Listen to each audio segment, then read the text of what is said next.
Radhe Radhe everyone. आज की video में मैं आप लोगों के साथ दशहरा पूजन की बहुत ही सरल पूजा विधि शेयर करने वाली हूँ। दशहरा की पूजा आप कैसे करेंगे, कब करेंगे और पूजन के बाद आप विसर्जन कैसे करेंगे, गोबर की थेपड़ियों का क्या करना है, कुलियाओं का क्या करना है, वो भी बताने वाली हूँ। तो चलिए वीडियो को शुरू कर लेते हैं। अश्विनी मास के शुक्ल पक्ष की दशमी तिथि को विजयदशमी या दशहरे का पर्व मनाया जाता है और यह पर्व बुराई पे अच्छाई की जीत को दर्शाता है। दशहरा पूजन सुबह के समय किया जाता है। दशमी तिथि को सुबह पहले स्नान आदि कर लीजिएगा। उसके बाद जहां आप पूजन करना चाहते हैं अच्छे से साफ सफाई कर लीजिएगा।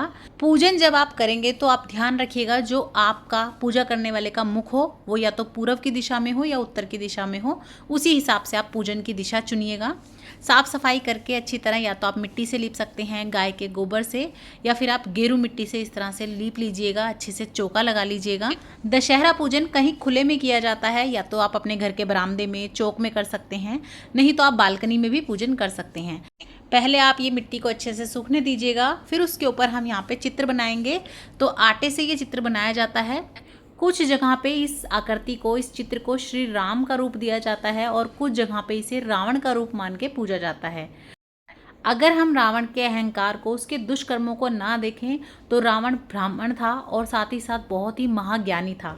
ये माना जाता है कि यदि रावण में अहंकार ना आया होता तो रावण शायद आज भी जिंदा होता। और रावण में इतनी भक्ति, बुद्धि और विद्या थी कि ऐसा माना जाता है कि वो धरती से स्वर्ग तक की सीढ़ी बना देता। तो देखिए यहाँ पे इस तरह से हमें आकृति बना लेनी है। कुछ लोग आकृति नहीं बना के केवल स्वास्तिक भी बना लेते हैं, वो भी तरीका सही है।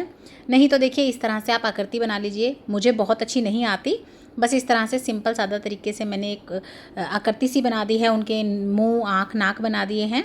एक हाथ में हम धनुष दे देंगे और एक हाथ में हमने तीर पकड़ा दिया है। अब हम गोबर से इस तरह की गोल गोल थेपड़ियाँ बना लेंगे। इसे थेपड़ी बोला जाता है। तो देखिए छोटी छोटी सी इस तरह से 10 हमें बना लेनी होती है। ये रावण के 10 मुख के लिए होती हैं। तो इस तरह से हम 10 बना लेंगे। अगर आपको गाय का गोबर मिल जाता है तो गाय के गोबर से बनाएं। गौशाला वगैरह में आराम से मिल जाता है। नहीं मिल पाता है तो जो गोबर मिले आप उससे बना लें। और अगर आपको गोबर मिलता ही नहीं है कि जी हमें मिल ही नहीं रहा, तो कोई दिक्कत नहीं है, आप आटा गूंद लीजिएगा बिना नमक का और उससे आप ये थेपड़ी बना सकते हैं। तो गोबर मिल जाए तो अच्छी बात है, नहीं तो आप आटे से भी बना सकते हैं। साथ ही में हमें चाहिए दशहरा पूजन के लिए कुलिया। तो देखिए मिट्टी की होती हैं ये छोटी छोटी मटकियाँ, हमें ये लेनी है। अगर आपको नहीं मिल पा रही हैं तो कोई बात नहीं, आप इसकी जगह मिट्टी के दिए भी ले सकते हैं। वैसे मेन जो होती हैं वो ये कुलिया ही होती हैं। तो ये 10 लेनी है हमें गिनती में, और इसे हम खील पताशे से भर लेते हैं। पहले खील भरेंगे, ऊपर पताशा रख देते हैं ढक्कन की तरह, और इसके ऊपर कलावा बांध लेंगे, इसको तिलक कर लेंगे। इसी तरह से हमें ये सारी 10 की 10 भरकर तैयार कर लेनी है। पूजन के लिए एक थाली या प्लेट तैयार कर लेंगे। सबसे पहले उसमें स्वास्तिक बनाएंगे, अपनी जोत रखेंगे। जोत आप देसी घी की या तिल के तेल की ले सकते हैं। सर्वप्रथम जोत जोड़ के जल का छींटा देंगे। उसके बाद ये जो हमने आकृति बनाई है, चाहे श्री राम का स्वरूप हो चाहे रावण का स्वरूप हो, सबसे पहले हम इनको तिलक करेंगे, वस्त्र रूपी कलावा अर्पण करेंगे। और ये जो रावण के 10 मुख मानकर हमने ये 10 थेपड़ियाँ रखी हैं, इनको सभी को अच्छे से तिलक करेंगे। आज के दिन माता रानी के ये जो नवरात्रों के ज्वारे होते हैं, इनसे ही पूजन किया जाता है। 2-2, 3-3 की संख्या में ये ज्वारे ले लेंगे हम। और हमने जो आकृति बनाई है, इनके दाएं बाएं, इनके कान की तरफ उधर भी हम ये थोड़े से ज्वारे रख देंगे।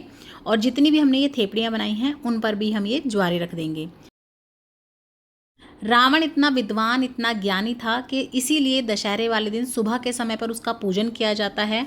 और क्योंकि उसके बुरे कर्मों की वजह से, उसके अहंकार की वजह से उसका पतन हुआ था, इसीलिए दशहरा को शाम के समय पर उसका दहन किया जाता है। पहले ये ज्वारे अर्पण किए जाते हैं, उसके बाद ये ज्वारे कान पे टाके जाते हैं। तो हम यहाँ प्लेट में ही रख देंगे ताकि सभी भी पूजन कर सकें।